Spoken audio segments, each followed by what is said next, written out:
Hello there everybody. My name is Ash Summers. I'm Associate Professor, I'm a clinical psychologist, and I run the Wellness Centre, which is the university-based clinic for master's students in clinical psychology on campus. So I've been asked today to talk about wellness. So I thought that the best thing to do was really to talk to you about some 10 top tips for keeping well when you're a student. So the first one, really important, is to get a good sleep. So that's easier said than done, because individual sleep needs really vary, don't they? We all have very different ideas about what sort of sleep we need and the amount of sleep that we need. So a good tip really is to make sure that we have good sleep hygiene. So that doesn't mean making sure that we're clean before we go to bed. It means making sure that we get into a good sleep routine. Don't watch too much TV before you go to bed, particularly those scary or stimulating dramas, because they'll go round and round in your head before you go to sleep. And try and leave a bit of a gap before doing university-based work before you go to sleep. That way you're more likely to relax. Make sure you get the same amount of sleep each night, so try and get into a pattern of going to bed at the same time and waking up at the same time in the morning. Okay, so that's number one, get a good sleep. Number two, take time to enjoy, have some fun. So set aside some time for some fun activities, hobbies, projects that you like to do. Be spontaneous, creative, you know, read a book, ride a bike, go for a long walk, watch a movie, invite some friends around. Make sure you have some fun as well as studying. Okay, so that's number two. Number three, really important, notice the here and now. So we're all very used to thinking about the past, thinking about the future. This is really about focusing on the here and now. So feel the sun, feel the wind in your hair, notice the air that you breathe. It's very easy to get caught up in planning and thinking. So this is just about being in the moment, okay? Being aware of your inner and your outer world. Really important.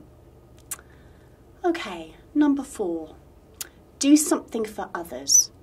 Now, there's a lot of literature out there in positive psychology, which is a relatively new approach to thinking about human problems and distress, that one of the most important things to do to increase happiness is doing something nice for somebody else.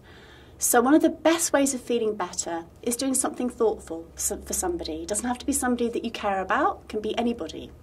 Surprise them, help a friend, help someone in your family, send a warm and loving text message to somebody that you haven't spoken to for a while, help out in the community in some way, anything to help you feel like you're included and you're empowered. Okay, number five, daydream.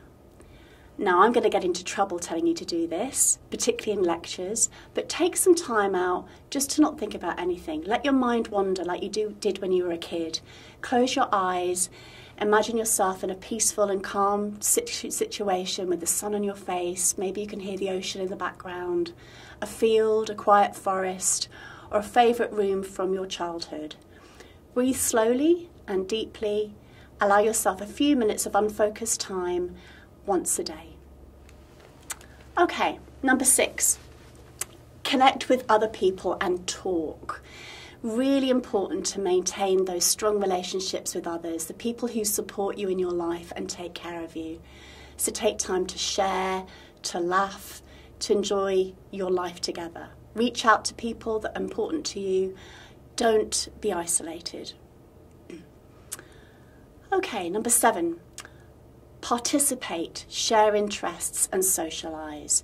So join a club or a group, find people who share common interests with you, join a dance class, join a choir, a book or a car club, anything like that, just to get that sense of belonging and joining in with others. Number eight, exercise. So this doesn't have to be going to the gym. It can be something natural like going for a walk. But what we do know, and there's lots of evidence to back this up, is that physical activity really helps with stress and with mental health. So whatever works for you, do it. Even just getting up from your desk and having a walk around is helpful. Number 9, deal with stress. Now, stress is inevitable. It's really important because it drives us to do things, but sometimes it can be maladaptive and unhelpful. So once you're able to recognise that you're feeling stressed, that's the most important first step. Think about ways that you can manage it. So lying down and focusing on your breathing, doing the other things that I've talked about today will all help with your levels of stress. If you're feeling very uncomfortable or overwhelmed, then ask for help.